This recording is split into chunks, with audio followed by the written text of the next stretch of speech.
నాకెందుకో అనిపిస్తుంది దొంగలే సపోర్ట్ చేస్తారనుకుంటా. అసలు నేను చాలా అనుభవపూర్వకంగా నేర్చుకుంది ఏంటంటే, వాళ్ళు దొంగలని తెలుసు, ఎదవలని తెలుసు, అయినా కూడా అలా సపోర్ట్ చేసిన వాళ్ళని నేను గమనిస్తూ ఉన్నా. వాళ్ళలో కూడా ఏదో ఒక లోపం, దొంగలన్నాయి ఉండాలి, ఇంకోటి అయినా చెడు అలవాట్లు ఉండాలి. కొంతమంది మంచి వాళ్ళు అలా దొంగలను సపోర్ట్ చేయరు. ఇది నేను అప్పుడు అనుకున్నాను అనమాట. దొంగలే సపోర్ట్ చేస్తారు.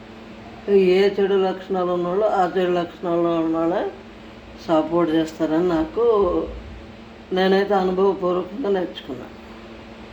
మరి మీరేమంటారు?